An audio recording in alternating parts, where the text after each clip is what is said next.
Good evening. New guidance on children's use of screens recommends that parents should set time limits and a ban an hour before bedtime. But it says there's little evidence that using devices is in itself harmful.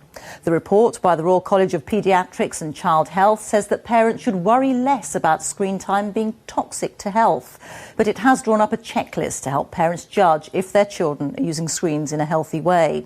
Some have criticised the research, saying the advice doesn't go far enough. Here's our medical correspondent, Fergus Walsh. How much screen time via smartphones, computers or TV is okay for kids? These children from Beckenham in South London have strict limits set by their mum, including no screens before bedtime. Yeah, I think that's really fine, because I play on it. I always play on it, really. I have a computer upstairs, and that's where I do a lot of my homework on. But like in my free time, when I'm not doing like homework and training, I'm like, it's calm to just like chill out on my phone. If I think back to when I was young, I think the thing for us was TV. You know, we were on TV too much. We watched TV. What was it going to do to us? It didn't. I think it's just a new medium. I think tablets. It's a new medium. It's a new generation, and this is how they, you know, spend their time. I don't think it's bad. I think nothing is bad in moderation.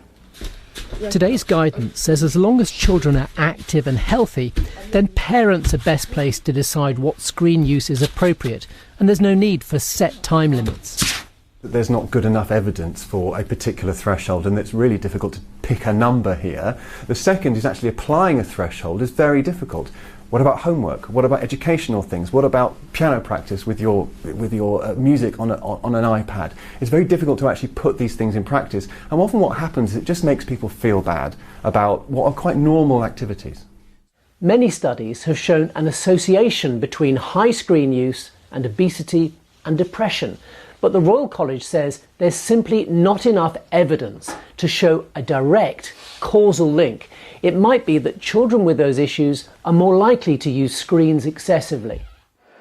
In its guidance, the Royal College recommends families ask themselves 4 questions.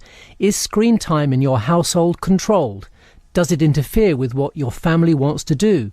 Does it interfere with sleep? And are you able to control snacking during screen time? The child health experts say there is a need for better research, especially on the effects of social media. So this guidance could change in years to come. One thing they are sure of is that children should not use screens in the hour before bedtime, because the light can slow the release of the sleep-inducing hormone melatonin.